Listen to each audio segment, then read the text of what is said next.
It's Food Day, and Justin De La Rosa is here from Local Like You magazine. What's the name of your column again? First Taste. First Taste. You're the cover guy. Yeah. I am. On the new issue. Yeah, it's my first cover and my first feature. It's the happy hour issue. So, and it was a tough job, as it says, but somebody had to do it. They sent you out to find all the secluded hideaway bars and patios and happy hours. All the best drink what specials. What a rough assignment that was. It was tough. It wasn't easy. It took a couple weeks. But yeah, and you had to write all that stuff down, right? Yeah. Exactly. Wow. Okay. So tell us about a little bit about what you found. It's kind of hard, you know, because I didn't want to just hit the regular spots. I didn't just want to go up and down Nob Hill or downtown. I had to branch out and just try different places and give everybody in the city an option. Right. You know, if you're in the Heights, you know, I listed a couple places and, you know, different levels of places too. I went from dive bars to your high-end places like Vintage and Savoy. So, fantastic. Yeah, so just kind of all over the grid, all over the city. And well, I spent a little time over the weekend reading it, and it was a great, great piece. It was really fun. Thank you. Because you know, we like discovering new places, right? Yeah, definitely, and it definitely hits a lot of the different spots around town. So. Yeah. Well, you want to introduce your guest who has a hot orange pants? Those are the coolest. It's chef pants.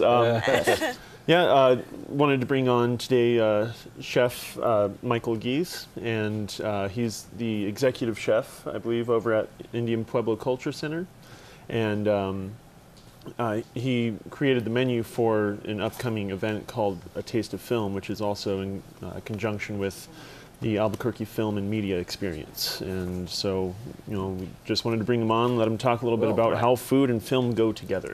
Michael, welcome. Well, thank you for having me. I appreciate it. Thanks for coming down. So tell us a little bit about, you know, what you do, and tell us a little bit about what's to expect of the Taste of Film. I'm the chef of Indian Pueblo Cultural Center.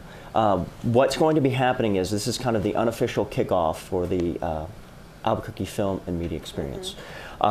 It benefits the storehouse, and what we did is we took 7 of the films that are going to be showcased at the film festival and made a benefit dinner, and each course corresponds with a film. Oh, so how does that work? Basically, they give me a list of films, and they say, what do you think you can come up with? And I go, that's a challenge, isn't it? It's extremely challenging. As a chef, it was actually very exciting to do that. And are you happy with you're obviously in preparation for it now. You're happy with what you've come up with? So far, yes. Good. The big defining moment will be at the end when everyone goes, yes, it was great, or he could have done better. You're doing a lot with, and we had the guest on yesterday on our program about the bees and the pollinator support movement, and you're doing some, what do you call it, sustainable food? Yes, we are. Actually, our final course is corresponding with The Vanishing of the Bees, which is a wonderful documentary about the colony collapse disorder, which basically we talked about that yesterday on the show, and it's a fascinating topic. And the bees are disappearing, and it's not a good thing. So you're going to present food that the bees help us enjoy. What I'm going to do is everyone's going to get a dessert, basically. We're going to do a orange vanilla ice cream with a fruit and nuts and stuff like that. But then we're also going to do a dessert in the center of the table that says, hey, if this is what you're going to have when bees are gone.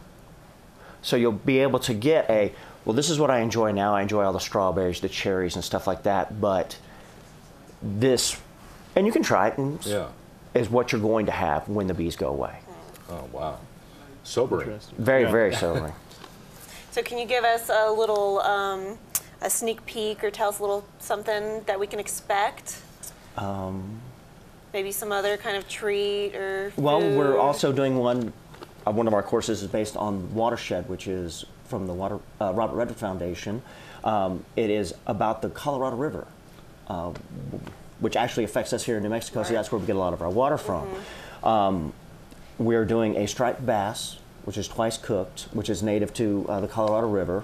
We're going to be doing a fresh corn sauce with that, and then some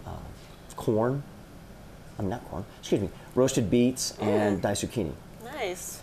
Sounds like a nice little menu there. Doesn't it? Thank you. Doesn't it? let's talk a little bit about your cooking at the Indian Pueblo Cultural Center.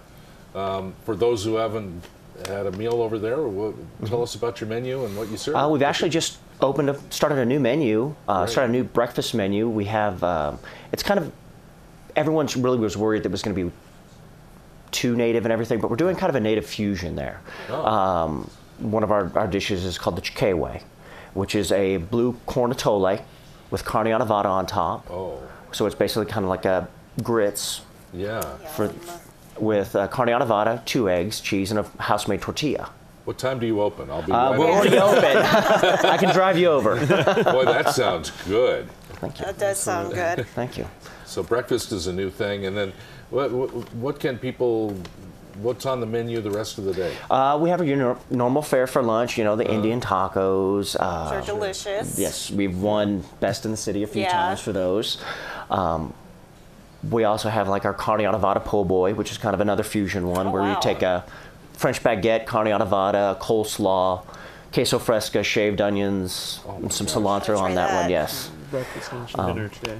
Pretty much. And then we've got you covered for the weekend as well. Yeah. We have our patio, which is opened Friday and Saturday nights. We do music on the patio. All you can eat pizza for $7. Not bad. Yeah. That's, we want to get locals understanding that it's not just for tourists. No, not at all. Come on down and enjoy it. That's one reason why we do have our patio. I mean, we just expanded it last year, and it's more for our locals. Fantastic. Right. And for the event, how do we get more information, buy tickets, website or anything? Yes, we do. It is, I have to look at it for a second. It's info@trimecaagency.com, or you can call 505-263-8292. Okay. And does it have do you have all this information on your website as well? That we do as well, yes. Center? Okay. Yes. I think we should also mention that the Taste of Film, that dinner is going to benefit the Storehouse, which is New Mexico's largest food pantry. So it's not just, this place to be seen and eat great food. It's also for a really great cause. Yeah, and tickets are $125. The dinner is Tuesday, June 4th at 6 p.m. Yes. Yes. And Michael will be in the kitchen making sure it all comes together. Very much, and also out kind of describing the courses to everyone as well. Present the food as well. I love when a chef does that. That's fun to do for you too, I bet. It is. It is. I like chefs that present a meal. Yeah. And they talk about what they've prepared and all of that. It makes it really nice. Yeah, and I think it's cool. You just have this inspiration behind it with film, and just it's bringing 2 different forms of art, because cooking is very much an art form, just in the creative processes and the just the thought that goes into it. It's, just the same as film. There's a vision behind it, and, when you get to put those 2 together. It's an artistic expression. Yeah, just getting visual and culinary experiences together. So for us diners who are just normally eating, when the chef, do you peek out into the dining room to see how it's going? All the time. Do you really? All the time. All the time. Yeah. I'll kind of peek out, we have our own little hidden ways to go in and out of the restaurant, and we'll just look out and go, okay, did they really like that? Yeah. Are you sure? Okay, because they're not eating all of it right now. Oh, okay, they're having a conversation. So you guys are spying on us while Very we're much enjoying so. dinner. Yeah. Very much so. That's very interesting. I love hearing what chefs do and how you create, and it's a fascinating business that you're in. Oh. So. I'm really looking forward to this, especially it's in conjunction with the Albuquerque Film and Media Experience. It's a nice little opener for the event. So Absolutely. it's Okay, exciting. well, we've been showing the graphics again. Tickets for the Taste of Film dinner are $125 each. Table of 8 for $1,000 if you'd like. Tuesday, June 4th at 6 p.m. Part of the Albuquerque Film and Media Experience. Yes. And really good of you to bring Chef Giese down here to share it with us. And I want to go have that breakfast item, Michael. Definitely. Yeah. Man, that Come on sounds down. good. What's it called again? We call it the Giese. Giese. Okay, I'm going to come down and have that.